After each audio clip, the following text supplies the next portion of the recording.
Sports hostel ಕಾಮಗಾರಿ ಮತ್ತೆ ನಮ್ಮ ಈ ಚಂದ್ರಶೇಖರ್ ಪಾಟೀಲ್ ಸ್ಟೇಡಿಯಂ ಅನ್ನ ಉನ್ನತೀಕರಣ ಮಾಡಬೇಕಂತ ಕೂಡ ಈಗಾಗಲೇ ದುಡ್ಡು ಬಿಡುಗಡೆ ಆಗಿ ಕೆಲಸ ಪ್ರಾರಂಭ ಆಗಿದೆ. ಅದರ ಜೊತೆಗೆ ಪ್ರತ್ಯೇಕವಾದಂಥ ವುಮೆನ್ಸ್ ಇಂಡೋರ್ ಸ್ಟೇಡಿಯಂ ಕೂಡ ಕಾಮಗಾರಿ ಅಪ್ರೂವ್ ಆಗಿ, ಅದು ಮಳೆಗಾಲ ಇರೋದ್ರಿಂದ ಅದನ್ನ ಪ್ರಾರಂಭ ಆಗಿಲ್ಲ, ಮಾರ್ಕೌಟ್ ಆಗಿದೆ, ಅದನ್ನು ಕೂಡ ಆಗುತ್ತೆ. ಮತ್ತು ವಿಶೇಷವಾಗಿ ಒಂದು ಇಂಟರ್ನ್ಯಾಷನಲ್ ಮಟ್ಟದ ಸ್ಟೇಡಿಯಂ ಮಾಡಬೇಕು ಅಂತ ಬಹಳ ವರ್ಷದಿಂದ ಪ್ರಯತ್ನ ಬಹಳ ಜನ ಮಾಡ್ತಾ ಇದ್ರು. ಸೊ ಅದಕ್ಕೂ ಕೂಡ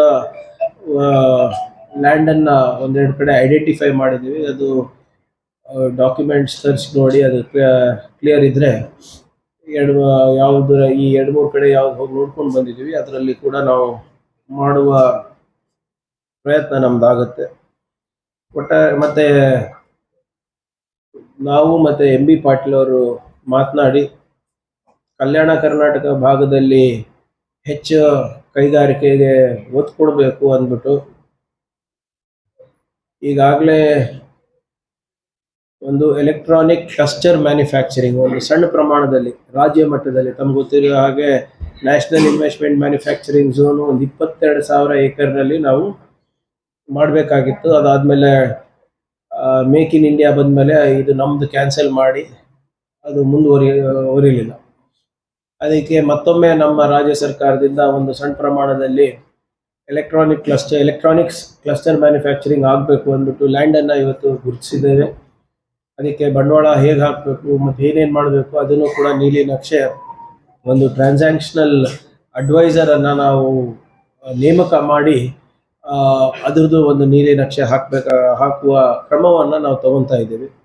ಮತ್ತು ವಿಶೇಷವಾಗಿ ಡಾಕ್ಟರ್ ಶರಣ್ ಪ್ರಕಾಶ್ ಅವರ ಕೌಶಲ್ಯ ಅಭಿವೃದ್ಧಿ ಮತ್ತು ನಮ್ಮ ಇಲಾಖೆಯಿಂದ ITBT ಇಲಾಖೆಯಿಂದ ನಮ್ಮ ಭಾಗದ ಯುವಕರಿಗೆ ಮತ್ತು ಯುವತಿಯರಿಗೆ ಉದ್ಯಮಶೀಲತೆ ಹೆಚ್ಚಿಸಬೇಕು. ಅಂದರೆ ಗ್ರ್ಯಾಜುಯೇಟ್ಸ್ ಯಾರು ಪಾಸ್ಔಟ್ ಆಗ್ತಾ ಇದ್ದಾರೆ ಅವರಿಗೆ ನಾವು ಹೈ ಎಂಪ್ಲಾಯಬಿಲಿಟಿ ಕೊಡಬೇಕು ಅಂತ, ಅಂದರೆ ಅವರಿಗೆ ಉದ್ಯಮಶೀಲತೆ ನೀಡಿ ಉದ್ಯೋಗಕ್ಕೆ ಯೋಗ್ಯ ಮಾಡಬೇಕು ಎಮರ್ಜಿಂಗ್ ಟೆಕ್ನಾಲಜೀಸ್ನಲ್ಲಿ ಮತ್ತು ಎಮರ್ಜಿಂಗ್ ಸ್ಕಿಲ್ ಸೆಟ್ಸ್ನಲ್ಲಿ ಅಂದ್ಬಿಟ್ಟು ಒಂದು multi skill disciplinary incubation centre ಕೂಡ ತೆಗಿಬೇಕು ಅಂದ್ಬಿಟ್ಟು ಈಗಾಗಲೇ ಹಣವನ್ನು ಮೀಸಲಿಟ್ಟಿದ್ದೇವೆ. ಅದಕ್ಕೂ ಕೂಡ ಇವತ್ತು ನಾವು ಹೋಗಿ ಭೂಮಿಯನ್ನು ನಾವು ನೋಡ್ಕೊಂಡು ಬಂದಿದ್ದೇವೆ. ಒಟ್ಟಾರೆ ನಮ್ಮ ಸರ್ಕಾರದಲ್ಲಿ ಕಲಬುರಗಿಗೆ ವಿಶೇಷವಾದಂಥ ಕಾಳಜಿ ವಹಿಸಿ Indira Gandhi child care centre ಇರ್ಬೋದು, ನಮ್ಮ ಮ್ಯೂಸಿಯಂ ಇರ್ಬೋದು, ವಚನ ಮಂಟಪ ಇರ್ಬೋದು, ವಿದ್ಯಾರ್ಥಿಗಳಿಗೆ ಹಾಸ್ಟೆಲ್ ಇರ್ಬೋದು, ಎಲೆಕ್ಟ್ರಾನಿಕ್ ಕ್ಲಸ್ಟರ್ ಮ್ಯಾನುಫ್ಯಾಕ್ಚರಿಂಗ್ ಇರ್ಬೋದು, ಸ್ಟೇಡಿಯಂ ಇರ್ಬೋದು, ಮತ್ತು ಪ್ರವಾಸೋದ್ಯಮದಲ್ಲಿ ಕೆರೆ ಬೋಸ್ಕ ಮತ್ತು ಇನ್ನಿತರ ಸ್ಟೇಟ್ ಆರ್ಕಿಯಾಲಜಿ ಸೈಟ್ಸನ್ನು ಡೆವಲಪ್ ಮಾಡುವ ನಿಟ್ಟಿನಲ್ಲಿ ಇವತ್ತು ಒಂದು ಪ್ರಾಮಾಣಿಕ ಹೆಜ್ಜೆಯನ್ನು ನಾವು ಇಟ್ಟಿದ್ದೇವೆ.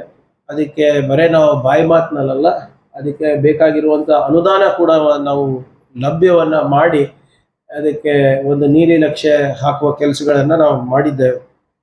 ಅದರ ಜೊತೆಗೆ ಇವತ್ತು ಕಲಬುರಗಿ ಮಹಾನಗರ ಪಾಲಿಕೆಯ ಘನತ್ಯಾಜ್ಯ ನಿರ್ವಹಣೆಗಾಗಿ ಹೊಸದಾಗಿ ನಾವು ವಾಹನಗಳನ್ನು ನಾವು ಖರೀದಿ ಮಾಡಿದ್ದೇವೆ. ಅದು ನಮ್ಮ ಸ್ವಚ್ಛ ಕಲಬುರಗಿ ಅಭಿಯಾನದ ಒಂದು ಹೆಜ್ಜೆ ಅಂತ ನಾನು ಹೇಳಲಿಕ್ಕೆ ಬಯಸ್ತಾ ಇದ್ದೀನಿ. ಒಟ್ಟಾರೆ ಇವತ್ತು 66 ಕೋಟಿ 68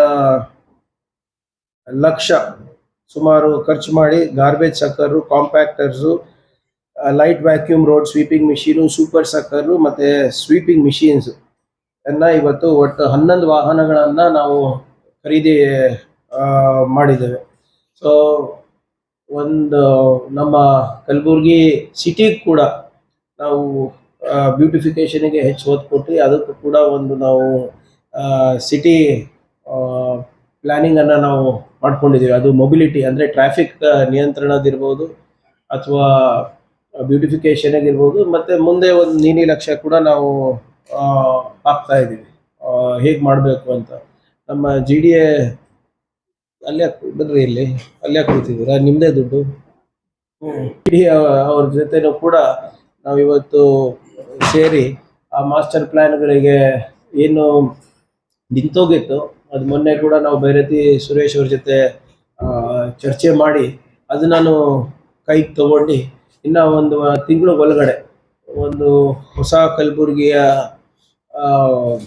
ನೀಲಿ ನಕ್ಷೆಯನ್ನು, ಅಂದರೆ ನಗರದ ಒಂದು ನೀಲಿ ನಕ್ಷೆಯನ್ನು ಕೂಡ ನಾವು ಹಾಕ್ತೀವಿ ಅಂತ ಹೇಳಲಿಕ್ಕೆ ನಾನು ಬಯಸ್ತಾ ಇದ್ದೀನಿ. ಮತ್ತು ತಾವು ಏನು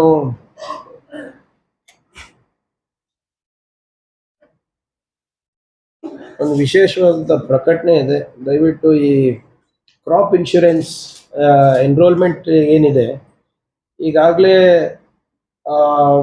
1,55,876 ರೈತರು ಅಪ್ಲಿಕೇಶನ್ ಹಾಕಿದ್ದಾರೆ. ಲಾಸ್ಟ್ ಡೇಟು ಇದಕ್ಕೆ ಜುಲೈ 31. ಸೊ ನಮ್ಮ ಮಾಧ್ಯಮ ಸ್ನೇಹಿತರದ ಮುಖಾಂತರ ನಾನು ಎಲ್ಲ ನಮ್ಮ ರೈತ ಬಂಧುವರಿಗೆ ಹೇಳ್ತಾ ಇದ್ದೀನಿ, ಅಲ್ಲಿ ತನಕ ಆದಷ್ಟು ಮಟ್ಟು ಎನ್ರೋಲ್ಮೆಂಟ್ ಆದರೆ ಮುಂದಿನ ದಿನಗಳಲ್ಲಿ ನಮಗೆ ಅನುಕೂಲ ಆಗುತ್ತೆ. ಹಿಂದೆ ನಾವು ಆಗಲೇ ಹೋದ ಬಾರಿ ತಾವೆಲ್ಲರೂ ಸಾಕ್ಷಿ ಇದ್ದೀರಾ, ಭಾಳ ಪ್ರಾಮಾಣಿಕವಾಗಿ ನಮ್ಮ ಜಿಲ್ಲಾ ಆಡಳಿತ ಮತ್ತು ರಾಜ್ಯ ಸರ್ಕಾರ ಒಗ್ಗಟ್ಟಾಗಿ ಹೆಚ್ಚು ನಮ್ಮ ರೈತರಿಗೆ ಇನ್ಶೂರೆನ್ಸ್ ಕೊಡಿಸಿರೋದು.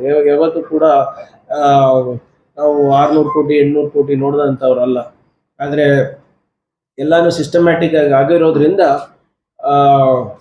ನಮ್ಮ ರೈತರಿಗೆ ಹೆಚ್ಚು ಅನುಕೂಲ ಸಿಕ್ತು. ಅದರಿಂದ ತಾವು ಇದನ್ನು ಹೆಚ್ಚು ಸ್ವಲ್ಪ ಪ್ರಚಾರ ಮಾಡಿದ್ರೆ ಭಾಳಷ್ಟು ರೈತರಿಗೆ ಅನುಕೂಲ ಆಗುತ್ತೆ ಅಂತ ತಮ್ಮ ಹತ್ರ ವಿನಂತಿಯನ್ನು ಮಾಡ್ಕೊತಾ ಇದ್ದೀನಿ. ಕೊನೆಯದಾಗಿ ತಾವು ಏನು ಮಾನ್ಯ ಮುಖ್ಯಮಂತ್ರಿಗಳ ಜನಸ್ಪಂದನ ಅಂತ ತಾವು ಕೇಳಿದರೆ, ಮಾನ್ಯ ಮುಖ್ಯಮಂತ್ರಿಗಳು ಸ್ಪಷ್ಟ ಅವರೇ ಮಾಡಲಿಕ್ಕೂ ಕೂಡ ತಯಾರಿದ್ದಾರೆ ಭಾಗಶಃ. ನಾವು ನಿಮ್ಗೆ ನೆನಪು ಇದ್ರೆ, ಹಿಂದೆ ನಾನು ಉಸ್ತುವಾರಿ ಇದ್ದಾಗ ಅವ್ರ ಜೊತೆ ಚರ್ಚೆ ಮಾಡಿದಾಗ ನಾವೇನಂತ ಹೇಳಿದ್ವಿ, ಅವರೇ ಸಂಪೂರ್ಣವಾಗಿ ಖರ್ಚು ಮಾಡಿ ಕಟ್ಟಿಸ್ಕೊಡ್ತಾರೆ.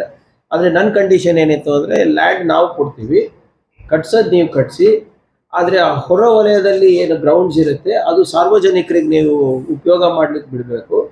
ಮತ್ತು ಅಲ್ಲೇ ನೀವು ತರಬೇತಿ ಕೂಡ ಕೊಡಬೇಕು ನಮಗೆ, ನಮ್ಮ ಗೌರ್ಮೆಂಟ್ ಶಾಲೆ ಮಕ್ಕಳಿಗಾಗಲಿ ಅಥವಾ ಬೇರೆ ಬೇರೆ ಯಾವುದು ನಮ್ಮ KCA ರಿಜಿಸ್ಟರ್ಡ್ ಕ್ಲಬ್ಸ್ ಇದೆ, ಒಂದು 8 ಕ್ಲಬ್ಗಳಿದೆ ಅಂಥವರಿಗೆ, ಮತ್ತು ಬೇರೆಯವರಿಗೆ ಯಾರಾದರೂ ಕೂಡ ಕೌಶಲ್ಯ ಪಡಿಬೇಕು ಕ್ರಿಕೆಟ್ನಲ್ಲಿ ಅಥವಾ ಇನ್ನಿತರ ಕ್ರೀಡೆನಲ್ಲಿ ಅಂದರೆ ನೀವು ಕೊಡಬೇಕು ಅಂತ ಹೇಳಿದ್ವಿ. ಅವರು ಆಯಿತು ಅಂತ ಹೇಳಿದರು. ಅದಾದಮೇಲೆ ನಮ್ಮ ಸರ್ಕಾರ ಬಿಟ್ಟು, ಅದಾದಮೇಲೆ ಆಸಕ್ತಿ ಕಮ್ಮಿ ಆಯಿತು. ಅದಾದಮೇಲೆ ಕಲ್ಯಾಣ ಕರ್ನಾಟಕ ಅಭಿವೃದ್ಧಿ ನಿಗಮ ಅಧ್ಯಕ್ಷರಾಗಿ ಅಪ್ಪುಗೌಡರು ಬಂದರು, ಅವರು ಮಾಡ್ತೀನಿ ಅಂತ ಹೇಳಿದರು. ಅದನ್ನು ಹಾಗೆ ನಂದೇನಂದರೆ, ಸಹಭಾಗಿತ್ವದಲ್ಲಿ ಮಾಡಿದ್ರೆ ಮೇಂಟೆನೆನ್ಸು ಆಗುತ್ತೆ, ಕೌಶಲ್ಯನೂ ಸಿಗುತ್ತೆ, ಏನೋ ಒಂದು ಸ್ಕಿಲ್ಲು ಸಿಗುತ್ತೆ. ಇಲ್ಲಿದ್ರೆ ಸುಮ್ಮನೆ ನಾವು ದೊಡ್ಡದಾಗಿ ಕಟ್ಟಿಸ್ಬಿಟ್ಟು ಅದನ್ನು ಒಂದು ದನದ ಕೊಟ್ಟಿಗೆ, ದೊಡ್ಡ ಪ್ರಮಾಣದ ದನದ ಕೊಟ್ಟಿಗೆ ಆಗಬಾರ್ದು.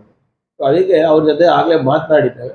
ಅವರು ಕೂಡ ಸ್ವಲ್ಪ ಆ ಲ್ಯಾಂಡ್ ಬೇಡ, ಇನ್ನೂ ದೊಡ್ಡದಾಗಿ ನೋಡೋಣ ಅಂತ ಹೇಳಿದ್ದಾರೆ. ಅದಕ್ಕೆ ಇವತ್ತು ನಾವು ಹೋಗಿ ನೋಡ್ಕೊಂಡು ಬಂದಿರೋದು. ಜೊತೆ ನಮ್ಗೆ ಸ್ವಲ್ಪ ಕಾಲಾವಕಾಶ ಕೊಡಿ, we will pursue that matter with them also and with other companies also.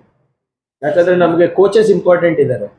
ಈಗ ನಿಮ್ಮ ಸ್ಟೇಡಿಯಂನಲ್ಲೂ ಅದೇ ಪ್ರಯತ್ನ ನಾವು ಮಾಡ್ತಾ ಇದ್ದೀವಿ. ಈಗ ಲಾಸ್ಟ್ ಟೈಮ್ ನಾವು ಒಂದು ಟೆನ್ನಿಸ್ ಟೂರ್ನಮೆಂಟ್ ಮಾಡಿದ್ವಿ, ಇಂಟರ್ನ್ಯಾಷನಲ್ ಟೆನ್ನಿಸ್ ಫೆಡರೇಷನ್ ಕಡೆ. KSLTA ಅವರು ಬಂದು ಇಲ್ಲಿ ಟೆನ್ನಿಸ್ ಹೇಳ್ಕೊಳಕ್ಕೆ ತಯಾರಿದ್ದಾರೆ. ಆದರೆ ಅಲ್ಲಿ ಲೋಪ ಏನಾಗಿರೋದಂದರೆ, ಅವ್ರದ್ದಾದಂಥ ಒಂದು ಟ್ರಸ್ಟ್ ಮಾಡ್ಕೊಂಡಿಲ್ಲ. ಅವರು ಟ್ರಸ್ಟ್ ಮಾಡ್ಕೊಂಡು ಅಲ್ಲಿಂದ ಡಿಪ್ಲಾಯ್ ಮಾಡಬೇಕು ಅಂತ ಮಾಡಿದ್ದಾರೆ. ಟ್ರಸ್ಟ್ ಏನೋ ಈ ತಿಂಗಳು ಆಗುತ್ತೆ, ಮುಂದಿನ ತಿಂಗಳಿಂದ ಅಥವಾ ಮ್ಯಾಕ್ಸಿಮಮ್ 2 ತಿಂಗಳ ಒಳಗಡೆ ಅವರೇ ಕೋಚಸನ್ನು ಅಪಾಯಿಂಟ್ ಮಾಡಿ ಇಲ್ಲಿ ತರಬೇತಿ ಕೊಡ್ಲಿಕ್ಕೆ ಕೂಡ ಪ್ರಯತ್ನ ಮಾಡ್ತಾರೆ. Ultimately infrastructure backed by coaching ಇದ್ರೆ ನಮ್ಮ ಮಕ್ಕಳಿಗೆ ಅನುಕೂಲ ಆಗುತ್ತೆ, ಇಲ್ಲಿದ್ರೆ ಸುಮ್ಮನೆ ವೇಸ್ಟ್ ಆಗುತ್ತೆ ಅಂತ ನನ್ನ ಅಭಿಪ್ರಾಯವಾಗಿದೆ. ಸೊ ಅದಕ್ಕೆ ಆ ನಿಟ್ಟಿನಲ್ಲಿ ನಾವು ಕೆಲಸ ಮಾಡ್ತಾ ಇದ್ದೀವಿ. They are looking minimum 42 acres. ಇಲ್ಲ, ನಾವು ಎಲ್ಲರೂ ನೋಡಿ ಬಂದಿದ್ದೀವಿ, ಕೂತ್ಕೊಂಡು ನೋಡ್ಬೇಕಲ್ಲ, ಖಾತೆ ಗೀತೆ ಎಲ್ಲ ತೆಗಿಬೇಕು. ಕೆಲವು ಜನ ಏನೋ ಆಗಲೇ ಅಲ್ಲಿ ಸಾಗುವಳಿ ಮಾಡ್ತಾ ಇದ್ದಾರೆ. ಸೊ ಅವೆಲ್ಲ ಸ್ವಲ್ಪ ಚೆಕ್ ಮಾಡಿ ಮಾಡ್ತೀವಿ. But more or less clear ಇದೆ ಎವ್ರಿಥಿಂಗ್. 33 crores ಅದಕ್ಕೆ ಮಳೆಗಾಲ ಆದ್ಮೇಲೆ ಈಗ ಅನುದಾನ ನಾವು ಕೊಟ್ಟಿದ್ದೀವಲ್ಲ, ಈಗ ಅದಕ್ಕೆ ನಾನು ಹೇಳ್ತೇನೆ, ಸುಮ್ಮನೆ ಗಾಳಿನಲ್ಲಿ ಗುಂಡಾರಿಸ್ತಾ ಇಲ್ಲ ನಾನು. ಎಲ್ಲಾನು ಕೂಡ ನೀಲಿ ನಕ್ಷೆ ತಯಾರು ಮಾಡಿ, ಯಾರು ರಾಹುಲ್ ದ್ರಾವಿಡ್ ಮತ್ತೆ ಪ್ರಕಾಶ್ ಪಡ್ಕೋಣೆ ಸೆಂಟರ್ ಆಫ್ ಎಕ್ಸಿಲೆನ್ಸ್ ಯಾರು ಮಾಡಿದ್ದಾರೆ ಅವರನ್ನೇ ನಾನು ಖಾಸಗಿಯಾಗಿ ಕರೆಸಿ ಅವರ ಪ್ಲಾನ್ ಪ್ರಕಾರನೇ ನಾವು ಮಾಡ್ತಾ ಇರೋದು. ಇನ್ನ ಒಂದು 6 ತಿಂಗಳಲ್ಲಿ ಇವೆಲ್ಲ ರೆಡಿ ಆಗುತ್ತೆ. ಹೋಲಿಕೆ ಮಾಡಿದ್ರೆ ಈ ಸರಿ ಓವರ್ ಸ್ಟೇಟ್ ನಲ್ಲಿ ಹೈಯೆಸ್ಟ್ ಟ್ಯಾಕ್ಸ್ ಕಲೆಕ್ಷನ್ ಆಗಿರೋದು, ಅದನ್ನು ಓನ್ಲಿ 54% ಏನೋ ಆಗಿದೆ ಅಷ್ಟೇ. ಬಟ್ ಗುಲ್ಬರ್ಗಾದಲ್ಲಿ ಇವ್ರದ್ದು ಸೆಕೆಂಡ್ ಕ್ವಾರ್ಟರ್ ಇನ್ನ ಈಗ ಪ್ರಾರಂಭ ಆಗಿದೆ. ಹಿಂದಿನ ಬಾಕಿ ಅಂತೂ ನನ್ನ ಪ್ರಕಾರ ಒಂದು ವರ್ಷದ ಬಾಕಿ ಒಂದು ಕಂಪನಿದು ಯಾವುದೋ ಇದೆ, ಅದು ಬಿಟ್ಟರೆ ಬೇರೆ ಇದ್ದಂಗೆ ಇಲ್ಲ ನನ್ನ ಮಾಹಿತಿ ಇದ್ದಂಗೆ. But I will verify again.